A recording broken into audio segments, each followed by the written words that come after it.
ada tentu saja Jero selaku seniornya saat masih sama-sama di Ajax berharap kalau Pascal bisa sekalian ikut gabung ke timnas Indonesia. Sebab Jero sendiri juga kabarnya dalam waktu dekat ini akan ke Indonesia buat mengurus semuanya. Oke, mantap Jero. Dan sebenarnya peluang Pascal untuk join ke Indonesia sangatlah terbuka.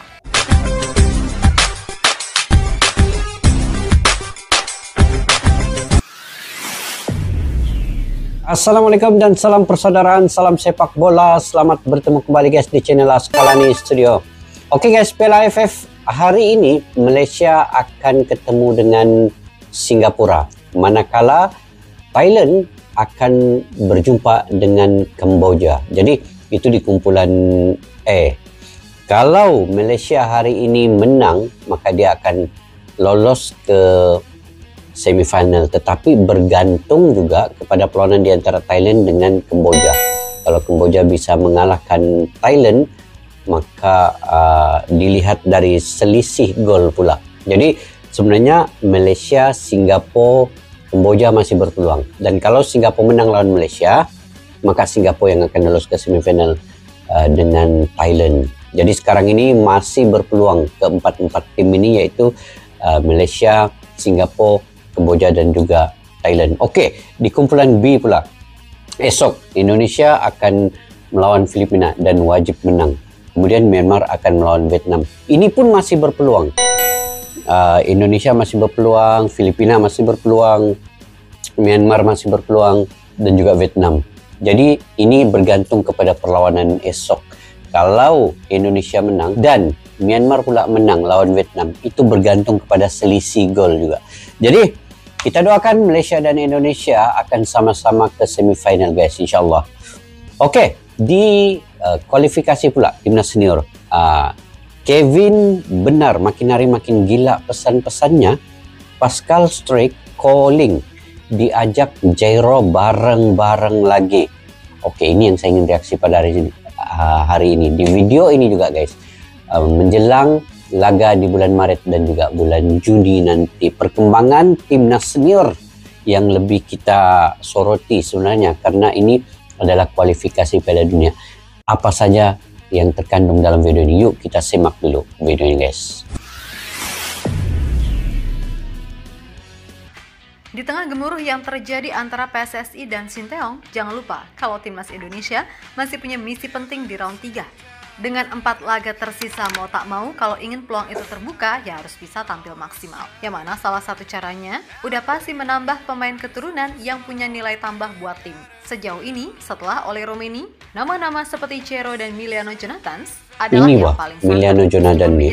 Kita nggak boleh lupa kalau masih ada nama Pascal Struijk yang terus Pascal mendapat bujuk rayu dari netizen untuk gabung ke timnas. Nah, apa yang dirasakan oleh Pascal saat ini seolah membuktikan jika ucapan Kevin Dix ataupun Mesilkers soal besarnya animo supporter Indonesia sekali lagi benar adanya. Tiap detik ibaratnya, Pascal selalu menerima pesan-pesan dari netizen Indonesia. Entah itu berupa dukungan biasa sampai ya tadi, bujuk rayu agar mau membela timnas Indonesia. Hal yang kemudian memunculkan opini kalau Jero selaku seniornya ketika di Ajax dulu udah mengajak Pascal buat sekalian gabung. Dan melihat peluang Indonesia untuk ke Piala Dunia yang tentu masih terbuka, bukan gak mungkin Pascal akan berubah pikiran, karena di satu sisi di usianya yang udah 25 tahun serta hanya bermain di Championship, 25 tahun untuk menembus skuad timnas Belanda. Mantap. Ngopi-ngopi guys juga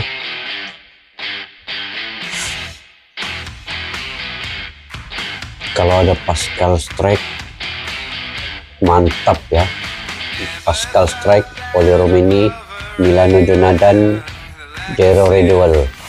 Untuk sekarang ini, please banget gak usah terpengaruh sama media-media ataupun pihak-pihak yang seolah ingin memecah belah hubungan Sinteyong dengan Pak Erik. Pada intinya, fokus aja sama hal-hal yang terkait perkembangan tim nasional. Karena nggak tahu kenapa, makin kesini kok makin ngeri aja gitu loh. Apalagi sampai ribut dan terpecah, hanya karena Piala AFF yang bahkan nggak masuk kalender FIFA. Gini, sebelum masuk ke pembahasan inti, Mimin perlu negasin, kalau dalam hal ini, Mimin bukan buzzer STY atau Pak Erik. Ya, Mimin cuma ngasih pendapat sesuai realita. Kritik apa yang perlu dikritik dan dipuji, bila itu memang layak untuk dipuji. Nah, dalam hal ini, jujur, Mimin itu kasihan sama Coach Shin, yang kini jadi L serba salah. Apalagi sekarang, ada tuh pihak-pihak yang seolah giring opini gini. Kalau pakai lokal kalah, yang salah STY. Kalau pakai naturalisasi dan menang, yang hebat pemainnya. Nah, kalau pakai lokal menang, pasti ada yang bilang, itu pakai lokal juga bisa menang, berarti lokal bisa bersaing, nggak perlu naturalisasi. Sedangkan kalau pakai lokal kalah, bilangnya, tuh kan pelatih cuma bisa digendong naturalisasi. Ya kira-kira gitulah narasi-narasi yang selama ini terjadi. Dan kalian tahu kan siapa kompornya?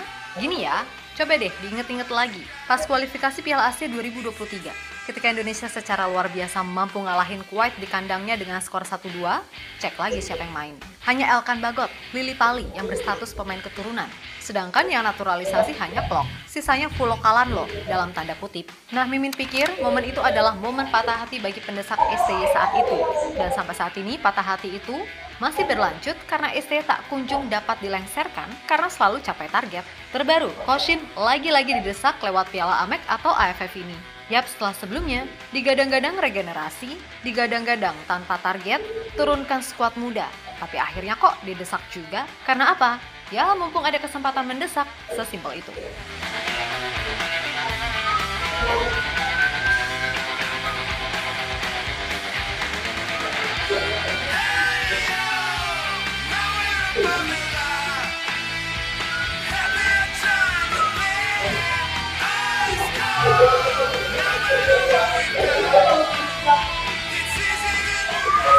Dan mudah-mudahan Mimin salah.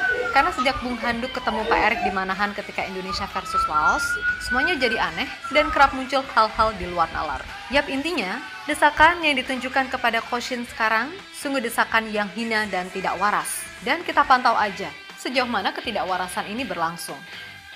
Karena inget loh, kita itu masih punya sisa 4 laga kualifikasi Piala Dunia. Kalau kita tengok guys, ada 4 laga lagi. 20 Maret Australia lawan Indonesia main di Australia, kemudian 25 Maret Indonesia lawan Bahrain main di GBK. 5 Juni Indonesia lawan China main di GBK, dan last kali terakhir perlawanan di antara Jepang dengan Indonesia 10 Juni main di Jepang guys. Jadi kalau Indonesia dapat menang lawan Bahrain, China, kemudian dengan Australia ini mungkin dapat 1 poin, insya Allah Indonesia akan lolos ke babak yang seterusnya. Jadi sekarang ini kita doakan dan biarlah Indonesia Sinteyong juga fokus ya sebenarnya dengan timnas senior ini. Kalau di Piala AFF itu sebagai, kita anggap itu training bagi pemain-pemain muda ya, pencarian bibit muda oleh Sinteyong. Jadi tidak perlu kita ekspektasi terlalu tinggi dengan Piala AFF ini. Tidak masuk dalam agenda FIFA pun. Ini yang penting guys, ini yang penting Piala Dunia ini, timnas senior. Jadi fokus Sinteyong kita harapkan dapat mampu membawa Indonesia ke Piala Dunia 2026 ini. Oke. Coach Shin gagal di situ, ya wajar kalau ada desakan. Tapi kalau cuma soal AFF, ya kocak aja sih. Pokoknya kita doakan aja, moga-moga semua bisa kembali kondusif, dan harapannya kalian yang nonton ini gak menyudutkan siapapun, entah itu STY ataupun Pak Erik. Oke? Betul, yuk lanjut. Sampai saat ini semua tahu kalau PSSI masih berupaya untuk terus menambah pemain keturunan. Dan udah pasti, hal itu dilakukan agar timnas Indonesia bisa meraih hasil maksimal di 4 laga sisa kualifikasi Piala Dunia 2026 round 3. Dan setelah nama Ole Romini, kita tahu masih ada nama Jairo serta Milano Jonathan. Pun begitu dengan Emil Audero yang beritanya naik lagi. Meskipun begitu, sampai detik ini, publik tanah air masih berharap satu nama untuk bisa gabung. Yang mana dia adalah Pascal Schweitzer, pemain yang sekarang jadi andalan bagi Leeds United di Championship. Nah, Pascal, diketahui ia beneran gak habis pikir. Mengapa orang-orang Indonesia begitu antusias kepada dirinya? Liga Inggris memastikan kebenaran ucapan Michel Kers ataupun Kevin Dix. Publik tanah air sangat aktif memberinya pesan positif di sosial medianya. Sesuatu yang sedikit banyak diketahui cukup membuat Pascal merasa heran sekaligus kagum. Sebab ia sendiri belum menjadi WNI, tapi dukungan dari publik Indonesia udah sebegitu besar. Itu fans Indonesia itu. Netizen Indonesia memang mantap dalam membawa pemain ini juga sebagai pujuk rayu di media sosial lah kan. Jadi buat pemain itu berpikir juga, wah ini belum lagi gabung Indonesia sudah ramai yang menginginkan. Tiap betul. melihat sikon yang ada, tentu saja Jero selaku seniornya saat masih sama-sama di Ajax berharap kalau Pascal bisa sekalian ikut gabung ke timnas Indonesia. Sebab Jero sendiri juga kabarnya dalam waktu dekat ini akan ke Indonesia buat mengurus semuanya, Oke, tergantung mantap semuanya seperti Jero. apa. Dan sebenarnya peluang Pascal untuk join ke Indonesia sangatlah terbuka. Terlebih di timnas Belanda, Ronald Koeman sama sekali belum tertarik memanggil dirinya. Atau secara realistis, dengan usia yang sekarang 25 tahun serta hanya main di Championship, Muda akan lagi, sulit baginya 25 mendapatkan tahun. satu tempat di skuad timnas pusat. Maka dari itu, sama seperti Kevin Dix, keputusan bermain untuk Indonesia adalah yang paling realistis. Betul. Apalagi melihat kekuatan timnas Indonesia serta peluang buat lolos ke Piala Dunia juga ada. Bukan tak mungkin Pascal bakal memantapkan hati untuk menjadi WNI. Bukannya apa-apa, pemain sekelas Martin Pos, Mesilkers, dan Chaises yang secara kemampuan dan usia sangat bisa menembus timnas Belanda, tapi lebih milih bergabung dengan Indonesia. Berarti kan emang ada sesuatu yang menarik. Pertama, ketum PSSI-nya keren secara track record di dunia sepak bola. Betul. Lalu pelatihnya, biar dikatain miskin taktik lah, keras kepala lah, atau apapun itu, bagaimanapun udah berpengalaman di pentas Piala Dunia. Dan yang pasti, komponen skuad yang pelan-pelan mulai diisi pemain terbaik di tiap lini. Plus sorotan dari media yang begitu besar, membuat timnas Indonesia selain dinilai sebagai tim paling progresif, juga sebagai tim terseksi di kawasan Asia. Nah, jika Pascal, lalu Jairo, Miliano, serta Emil sekalipun gabung barengan sama Ole yang udah lebih mantap. dulu, maka peluang untuk bisa lebih bersaing di level tertinggi akan semakin terbuka. Dan dijamin deh, kalau nama-nama ini clear, bukan nggak mungkin loh pemain seperti Jaden Osterwolde hingga Ian Madsen akan lebih mempertimbangkan Ian Madsen. Padu kalau Ian Madsen. Yap, terlepas dari apapun, pokoknya fokus dulu dengan apa yang ada sekarang. Pasti kok pasti, kalau prestasi timnas bagus, pemain bagus juga bakal datang, yang mana itu pasti bikin handuk mania and friends makin kepanasan. Dan kalau ada yang tanya, terus nasib pemain Liga 1 gimana dong? Simple kok, kerja keras dan tingkatin kualitas serta nggak usah takut bersaing. Walaupun di satu sisi Mimin juga berharap antara program naturalisasi dan pembinaan serta perbaikan kualitas liga juga bisa jalan serempak. Harapannya biar minimal bisa kayak Jepang lah, di mana gap antara pemain yang main di liga domestik dan di luar negeri nggak jomplang-jomplang amat. Sehingga ketika situasi tertentu, kualitas mereka nggak begitu terlihat ketimpangannya. Jadi sekali lagi, moga-moga aja nih ke depannya kualitas liga dan pembinaan juga tetap terus diperhatikan, walaupun udah salaman sana-sini. Oke, kita Garuda. Oke guys, pokoknya apapun tanggapan kepada Sinteyong, saya masih tetap mendukung sebenarnya Sinteyong memimpin Indonesia di bahagian kepelatihan ini. Di samping tulang punggungnya adalah Bapak Erick Thohir yang memantau secara keseluruhan sepak bola Indonesia ini. Jadi ramai pemain-pemain di luar sana yang berketurunan Indonesia sebenarnya mengintai-intai untuk masuk bergabung dengan timnas Indonesia. Tetapi itu masih lagi mengikut pilihan Sinteyong dan juga Bapak Erick Thohir.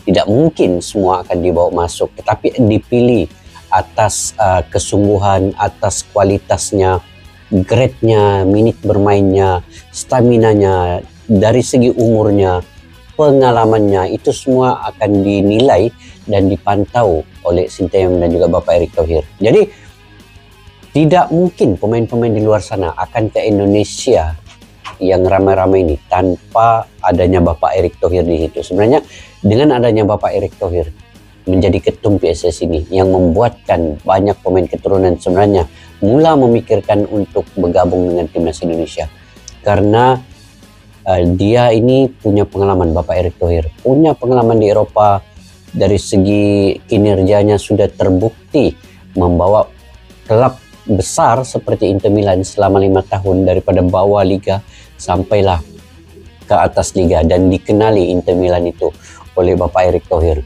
Ramai juga daripada negara-negara di ASEAN, Medempang, TMJ yang mengunjungi, berjumpa dengan Bapak Erick Thohir semata-mata berbincang berkaitan dengan sepak bola, menimba ilmu, mereka mencari pengalaman-pengalaman penting. Sebesar TMJ dengan Medempang ini guys, pergi belajar dengan Bapak Erick Thohir. Ini menunjukkan bukti bahwa Bapak Erick Thohir ini bukan calang-calang orangnya. Saya bukan cakap yang ingin memuji Bapak Erick Thohir, tidak guys. Tetapi kalau sudah sekelas TMJ dengan Medempang itu terkenal di Thailand, berjumpa dengan Bapak Erick Thohir, ini sudah tentu Bapak Erick Thohir ini bukan orang yang sembarangan, bukan kaleng-kaleng punya ketum di PSSI.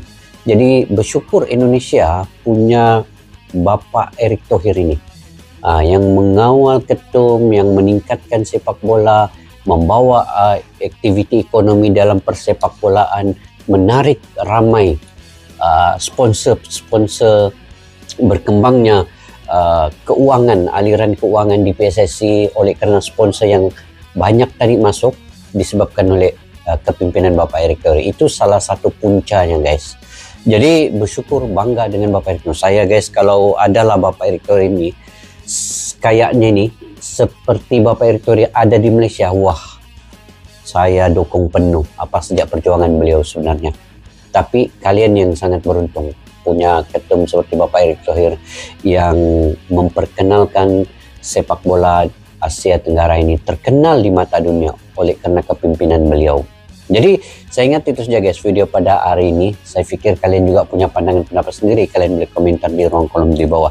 Pada yang baru mampir ke channel ini, jangan lupa subscribe, like, share, dan komen jika kalian suka dengan saya punya reaksi. Dan kepada yang sudah subscribe, selalu berkomentar secara positif dan memberikan info-info yang terkini. Terima kasih banyak, saya sangat menghargainya. Sampai jumpa lagi. Assalamualaikum warahmatullahi wabarakatuh. Salam Jumat, bye-bye. Askalani Studio untuk kita channel yang bereaksi tentang apapun yang ada di Indonesia, channel YouTube dari Malaysia di Askalani Studio. Jika mau tahu tentang Indonesia, ayo like and subscribe channel kami Askalani Studio. Askalani Studio.